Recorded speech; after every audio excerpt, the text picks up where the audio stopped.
Congress party Mahabubnagar నియోజకవర్గంలో మరో అడుగు ముందుకేయబోతుంది చెప్పుకోవచ్చు. ముఖ్యంగా మహబూబ్నగర్ మండలంలో ఉన్నటువంటి దాదాపు 30 చెరువులను కూడా నీటి నింపేందుకు కూడా ప్రణాళిక సిద్ధం చేస్తుంది. కోయిల్సాగర్ నుంచి కూడా మహబూబ్నగర్ కోయిల్సాగర్ నుంచి కూడా మహబూబ్నగర్ పట్టణాల వరకు ఉన్నటువంటి మహబూబ్నగర్ మండలం ఉన్నటువంటి 30 చెరువులు కూడా నీటి నింపేందుకు కూడా ప్రణాళిక సిద్ధం చేసింది. ఇదే అంశంపైన మహబూబ్నగర్ పార్టీ ఏదైతే కాంగ్రెస్ పార్టీ అధ్యక్షుడు జిల్లా గ్రంథాలయ చైర్మన్ మల్లు నరసింహారెడ్డి ఉన్నారో వారిని అడిగే ప్రయత్నం చేద్దాం. చెప్పనన్నా ఎట్లా వస్తారో అంటే మహబూబ్నగర్ మండలంలో ఉన్నటువంటి 30 చెరువులను కూడా నీటి నింపేందుకు 3 పూటల పంటలు పండించేందుకు కూడా రైతులకు రాష్ట్ర ప్రభుత్వం ఒక ప్రణాళిక సిద్ధం చేసింది తెలుస్తుంది. దీని మీద ఏం చెప్తారు?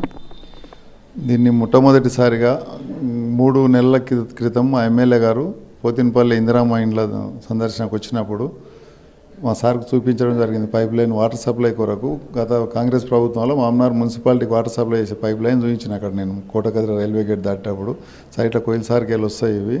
దీనిని మనం ఎట్లన్నా చేసి మామనార్ మండల రైతులకు కానీ అందిస్తే దీనిని ఒక సర్వే చేసి అన్ని చెర్లకు నింపే ప్లాన్ చేస్తే బాగుండే సార్ అంటే ఎంబడే తక్షణమే సంబంధిత శాఖ మంత్రి గారికి ఫోన్ చేసి దీని వివరణ చెప్తే సర్వే అయితే చేయించండి అంటే చెప్పి మేము పోయే కార్లని సార్ అడిగితే ఎంబడి స్పందించి చెప్పిండు. దానికి సంబంధించి ముఖ్యమంత్రి గారి దగ్గర కూడా మా ఎమ్మెల్యే గారు దీన్ని ప్రస్తావన తెస్తే సర్వే చేసుకోండి, అనుమతుల కొరకు పంపిస్తాం, ఫస్ట్ సర్వే అయితే చేయండి, తర్వాత అది ఎంత కాస్ట్ అవుతుంది సర్వే జరుగుతుంది. ఇప్పుడు 9 రోజులు అయింది ఇప్పటికి సర్వే చేయబట్టి. ఈ రోజుతోనే సర్వే ముగించి ప్లస్ 32 చెర్లది సర్వే రేపటికి వెళ్ళి 3 రోజులు అన్ని చెర్లు ఎంత వాటర్ నింపుతుంది ఎంత అవసరం పడుతుంది అనేది సర్వే జరుగుతుంది. దీన్ని ఖచ్చితంగా మేము మామనార్ రైతులకు కంపల్సరీ అందిస్తాం. మా ముఖ్యమంత్రి గారు కూడా సానుకూలంగా ఉన్నాడు, మా ఎమ్మెల్యే గారు ఖచ్చితంగా దీన్ని తీసుకొని వస్తాడు.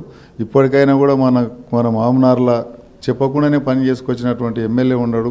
విద్యకు సంబంధించిన కానీ ఎన్నో కాలేజీలు త్రిబుల్ ఐటీ ఎన్నో తెచ్చిండు. ఇవన్నీ దాంట్లో ఇదొక భాగం. ఇది ఎంతో అభినందనదగ్గ విషయం. ఇది రైతులు ఎంతో హర్షాతిరేకాలు తెలుపుతారని నేను అనుకుంటున్నాను. రైట్. ముఖ్యంగా మహబూబ్నగర్ మండలంలో దాదాపు ఎన్ని చెరువులు ఉన్నాయి, ఈ చెరువుల నీటి నింపితే ఎంత నీటి నిల్వ ఉంటుంది, ఈ రైతులకు ఎన్ని పూటలు పంటలు పండించుకోవచ్చు? మంచిగా 2 టర్ములు సంవత్సరం 2 టర్ములు పంటలు పండుతాయి. మొత్తం గ్రౌండ్ లెవెల్ పెరుగుతుంది మెయిన్ ఈ చెర్ల నుంచి. ప్లస్ అందరికీ చెర్లకి వెళ్ళి కూడా వాటర్ వచ్చేటట్లు ప్లాన్ చేస్తున్నారు. పైప్ లైన్ పైనకి ఇక్కడ ఊటుకుంట దగ్గర ఒక ట్యాంక్ ఉంది, మణికొండ కింది భాగంలో గండి చెరువు అనేది పెద్దది, అది దాన్ని ప్లాన్ చేసి 2 వాటర్ పాయింట్ పెంచిన తర్వాత ఇక్కడ నుంచి ధర్మపూర్ చెర్లని నింపుకుంటూ కోడూరు పైన వస్తాయి. ఇప్పలపల్లి, గాజులపేట ఇవన్నీ పారుకుంటూ కోడూరు అని వచ్చుకుంటూ ప్లేస్ అట్లే దేవరకారి చెరువుకి వెళ్ళిపోతాయి. అన్నీ పెద్ద బాగుంది, అన్నీ కలిపి లాస్ట్కి దేవరకారి చెరువుకు కూడా పంటల్లో ఎక్కువైన నీళ్ళు కానీ అవన్నీ అక్కడ వెళ్తాయి. ముఖ్యంగా ఏంటంటే గ్రౌండ్ లెవెల్ పెరుగుతుంది, రైతులకు ఎంతో మేలు జరుగుతుంది దీని నుంచి. రైట్. ముఖ్యంగా అంటే కోయిల్సార్ ప్రాజెక్టు ఓన్లీ ఇప్పుడున్న లైన్ మాత్రం ఏదైతే తాగునీటి కోసం వాడుకోవాలని చెప్పి మహబూబ్నగర్ పట్టణానికి కోయిల్సార్ నుంచి కూడా నీళ్ళ పైపుని వేయడం జరిగింది. అంటే ఇప్పుడు ఈ చెరువులను నింపుకోవడానికి అవసరం వీలవుతుందా? దాని నుంచి కాదు, దానికి సంబంధం లేదు. అది దాని పంపింగ్ దీనికి సంబంధం కాదు. అది బ్యాక్ సైడ్ దీనికి కొత్తగా మొత్తం ప్రపోజలే కొత్తగా తీసుకుంటున్నాము. వాటర్ సప్లై అట్లే ఉంటుంది.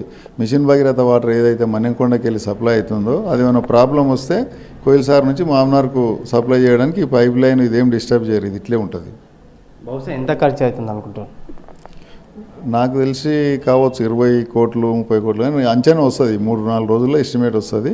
మేము ప్రెస్ మీట్ పెట్టి తెలుపుతాం. మా ఎమ్మెల్యే గారు తెలుపుతారు దీని విషయంలో ఏమైతే అనేది.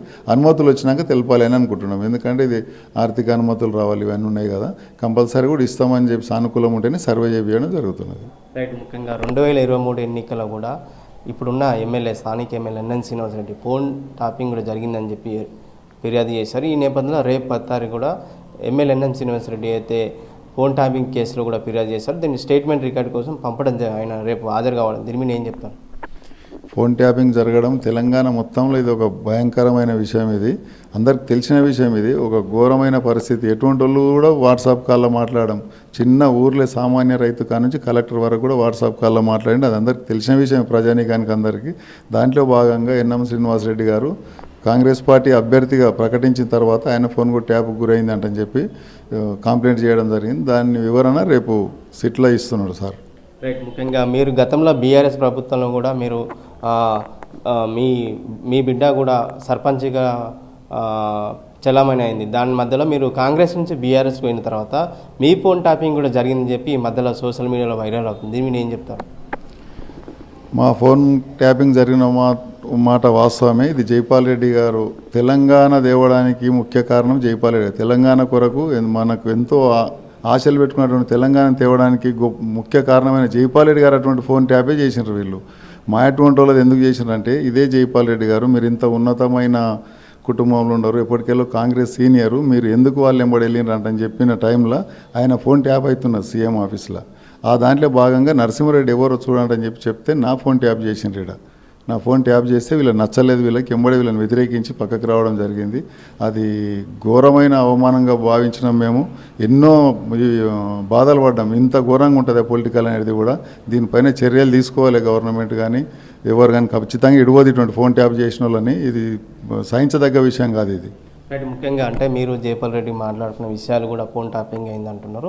మీరు ఎలాంటి జైపాల్ రెడ్డి గారితో కావచ్చు, మిగతా వేరే మీ సన్నిహితులతో కావచ్చు, మీ మిత్రులతో ఎలాంటి వాయిస్ అంటే ఏం మాట్లాడుకుంటే మీకు ఫోన్ ట్యాపింగ్ జరిగిందని మీరు ఎప్పుడు నిర్ధారించారు? జైపాల్ రెడ్డి గారు మేము మాట్లాడిన ఫోన్ ట్యాపింగ్ జరిగింది అనేది మా దృష్టికి రాలేదు. కంపల్సరీ అయితే అదే ఇష్యూలో ఫోన్ ట్యాపింగ్ అయింది. ఆయనకు జైపాల్ రెడ్డి గారు కూడా నా దగ్గర నేను చాలా క్లోజ్గా ఉండేది జైపాల్ రెడ్డి గారితో. నన్ను అభిమానించేది. ఎందుకంటే చిన్నప్పటికెళ్ళి మా కుటుంబం అంతా ఈ పార్టీ కొరకు కట్టుబడి ఉన్నాము. ఆయన జనతాదళ్ అక్కడ ఉన్నా కూడా మమ్మల్ని గౌరవించేటటువంటి వ్యక్తి జైపాల్ రెడ్డి గారు. కనుక నేను పార్టీ మారేటప్పుడు మీరు ఎందుకు మారుతారు, ముందర భవిష్యత్తు ఉంది, కాంగ్రెస్ పార్టీలోకి వెళ్ళి ఉండాలంటే చెప్పి మాట్లాడింది తప్ప వేరే కూడా ఏం సంభాషణ అటువంటిది ఏం లేదు వేరే.